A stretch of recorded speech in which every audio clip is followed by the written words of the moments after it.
Assalamualaikum warahmatullahi wabarakatuh. Saya Nurhanisa Ramadanti dengan NIM D1C023065. Di sini saya akan menjelaskan tentang metode statistika dalam teknologi hasil pertanian.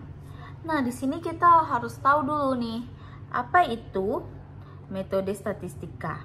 Nah, metode statistik itu adalah sebuah prosedur yang digunakan untuk menyajikan data yang mencakup pengumpulan data, pengelompokan, dan peringkasan dan penyajian data. Selain itu, metode statistik juga dapat digunakan dalam menerjemahkan data seperti memprediksi, menguji prediksi menarik kesimpulan dari prediksi awal. Nah, di sini saya akan menjelaskan tentang metode statistik yang digunakan dalam jurnal. Referensi yang saya ambil sih jurnalnya karakteristik fisik selai wortel dengan penambahan tepung porang sebagai bahan pengental. Nah, di sini ada formulasinya, tuh formulasi selainya. Tuh ada dia di sini melakukan 3 perlakuan, yaitu wortel, gula pasir, dan tepung porang. Nah, di sini dia ada 5 perlakuan dengan awalnya T1, T2, T3, dan T4. Nah, gula pasir dengan TO itu wortel 45, di gula pasir 55, dan tepung porang 0. Nah, di percobaan yang kedua di T1 tuh wortelnya 45, gula pasirnya 55, dan tepung porangnya 0,25. Dan di T2 itu ada wortelnya 45, gula pasirnya 55, dan tepung porangnya 0,5. Di sini gula pasirnya itu sama rata, dari T0 sampai T4 itu sama, yaitu 55, dan di T3 itu ada wortelnya 45 dan tepung porangnya 0,75, dan di T4 terakhir wortelnya ada 45 dan tepung porangnya 1. Nah, pada tabel ini kita akan membahas tentang hasil data ANOVA dan Duncan. Nah, pada nilai AW berdasarkan data tabel ini diketahui nilai AW selain wortel dengan perlakuan penambahan tepung porang berbeda konsentrasinya kisaran antara 0,76 sampai 0,730. Hasil analisis statistik ANOVA menunjukkan bahwa perlakuan penambahan tepung porang berpengaruh nyata. Nilai AW yang ideal antara 0,75 sampai 0,83, sehingga nilai AW pada selai wortel perlakuan T0 sampai T4 masih cukup ideal karena masih dapat menghambat pertumbuhan mikroba. Tapi yang lebih efektif itu ada di perlakuan 0%,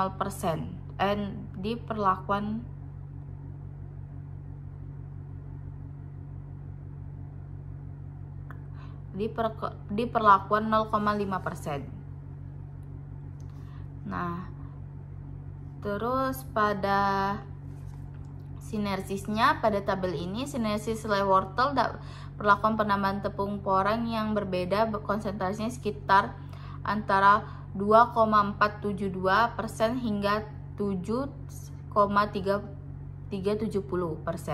Hasil analisis statistik ANOVA menunjukkan bahwa penambahan tepung porang berpengaruh nyata terhadap sinersis selai tepung wortel.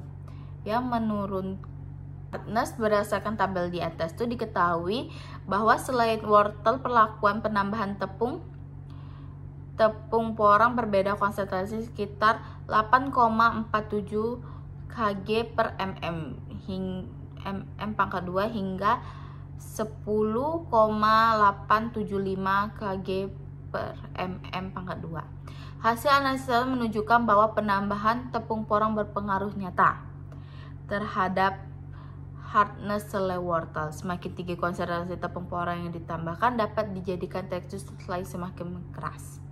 Nah, pada consistence berdasarkan data diketahui consistence selai wortel dengan perlakuan penambahan tepung porang berbeda konsentrasi berkisar antara 0,62 hingga 0,735. Hasil analisis statistik ANOVA menunjukkan bahwa penambahan tepung porang berpengaruh nyata terhadap koefisien selai wortel.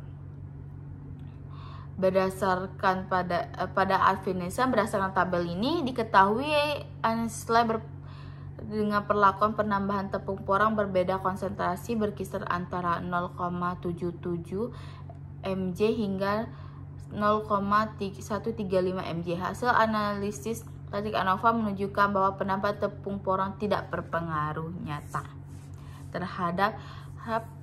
terhadap Advenesa selai wortel.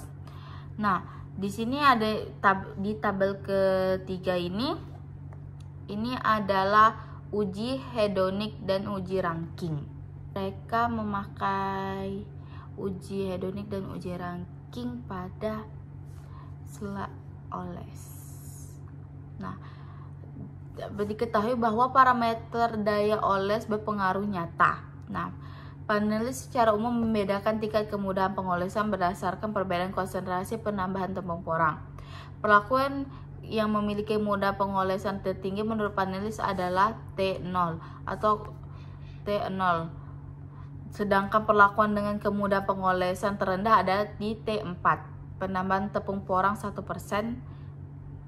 Urutan perlakuan dari paling mudah oles hingga tidak mudah oles menurut uji ranking adalah T0, kemudian dilanjutkan dengan T2, diikuti dengan oleh T1 dan T4.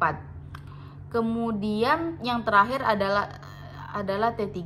Apabila hasil uji ranking dihubungkan dengan uji hedonik pada tabel ini, dapat dilihat bahwa parameter daya oles perlakuan yang paling disukai panelis adalah T2. Hal tersebut menunjukkan bahwa rata-rata panelis menyukai selai wortel yang memiliki tingkat kemudahan pengolesan paling tinggi.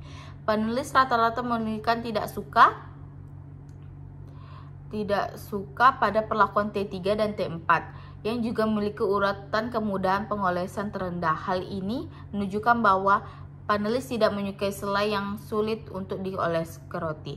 Daya oles merupakan salah satu parameter spesifik pada selai yang digunakan untuk mengetahui konsistensi dan tekstur selai yang dioles pada roti. Daya oles selai dapat dikatakan baik apabila saat dioles ke roti, selai tetap kompak dan tidak menggumpal. Selai dengan daya oles yang baik diharapkan dapat dioles ke roti dengan mudah tanpa terputus-putus. Perlakuan T2 memiliki tingkat daya oles yang disukai oleh panelis. Hal ini menunjukkan bahwa penambahan tepung porang sebesar 0,5% merupakan konsentrasi pengental optimal ditambahkan pada selai wortel karena dapat menghasilkan daya oles yang disukai oleh panelis. Nah, kesimpulan yang dapat dari jurnal ini adalah penambahan tepung porang yang berbeda konsentrasi dapat meningkatkan hardness dan convenience produk, namun menurunkan nilai AW sinersis daya oles. Perlakuan penambahan tepung porang yang paling baik adalah 0,5% karena penambahan terbesar konsentrasi tersebut telah mencapai standar aktivitas water dan sinergi yang baik sekaligus tidak terlalu sulit untuk dioles pada roti. Sekian penjelasan dari saya. Terima kasih. Wassalamualaikum warahmatullahi wabarakatuh.